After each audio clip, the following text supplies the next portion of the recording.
de ring ben ik een gewone jongen, rustige jongen, maar in de ring knap ik en dan ben ik een vechtmachine. Ik train al bijna elke dag en ik ben altijd bezig met kickboksen. Ik wil laten zien wat ik kan. Als ik in de ring sta, wil ik iedere wedstrijd winnen.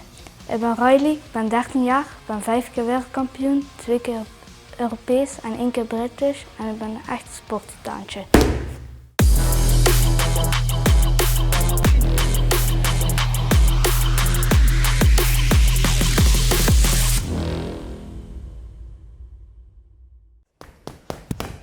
Hey Riley. Hey! Nou, dit is ook wel volgens mij jouw plekje, of niet? Ja, zeker. Dit is eigenlijk in principe mijn tweede huis. Ik kom hier bijna elke dag en ik vind het ook leuk om te doen hier. Kickboksen, dat is volgens mij alles voor jou, toch? Ja, want het is een leuke sport en ik kan, als ik boos ben of zo, kan ik mij uitslaan dat ik rustig word. Eigenlijk kan je alles bijna doen wat je wil bij kickboksen. We zijn ook op een trainingsplekje, hè? We moeten eigenlijk de ring in gaan. Dan wil ik wel alles weten wat jij zo leuk vindt en wat je wil worden laten met kickboksen, noem maar op. Dat wil ik allemaal van je weten. Zullen we eens de ring in gaan? Is goed. Kom op, we gaan.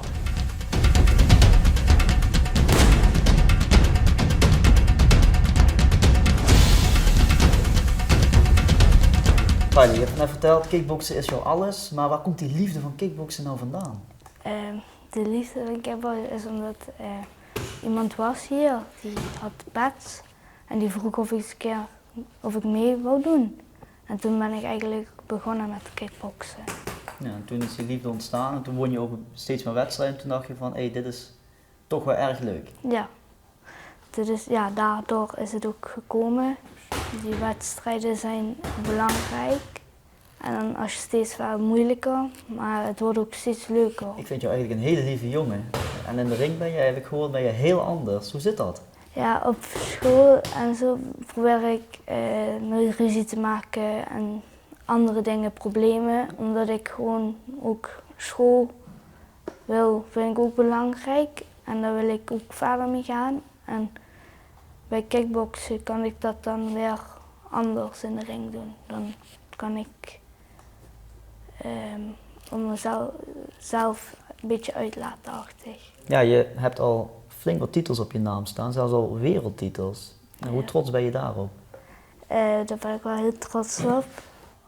Ook omdat het is toch spannend om in een grote zaal te vechten met 1000 man en 5 ringen voor zo'n wereldtitel. Je hebt niet vaak mensen die wereldkampioen zijn.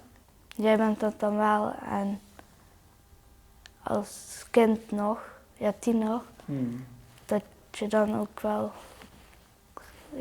apart vindt. We zitten in de ring. Normaal ben je natuurlijk flink aan het vechten. Ben je niet bang dat je echt eens een keer een hele harde klap krijgt? Nee, eigenlijk niet. Omdat als je een harde klap krijgt, is het toch van je eigen gewicht. Als je het goed doet, dat je het wel kan opvangen. Niet dat je zo hard klapt dat je keel gaat, dat je het wel gewoon kan hebben. Normaal bij een echte wedstrijd hoort natuurlijk een stare down. Nou, die wil ik toch wel eens even tegen jou doen. Ik wil eens kijken hoe. Ik vind je nu een hele lieve jongen, maar als je zegt als eenmaal die handschoenen daar aangaan, als we in die ring zijn, dan verander ik helemaal. Zullen we eens een keer een stare down doen? Goed. En je ziet meteen de focus bij Riley, ja die heeft het natuurlijk wel vaker gedaan. Ik raak nog een keer mijn nek en zal alles moeten geven om diezelfde focus ook op de mat te kunnen leggen. En dan allebei een stapje naar voren, want dit ziet er natuurlijk heel serieus uit. Niemand die een kick geeft, terwijl Riley en ik blijven nog volop geconcentreerd. En waar zou zo'n jongen nou over aan het denken zijn? Nou, het zal iets serieus moeten zijn, want dit noem ik nou echt een stalen gezicht. Het is ook ijzig stil, alleen is daar dan... Ai, mijn lach.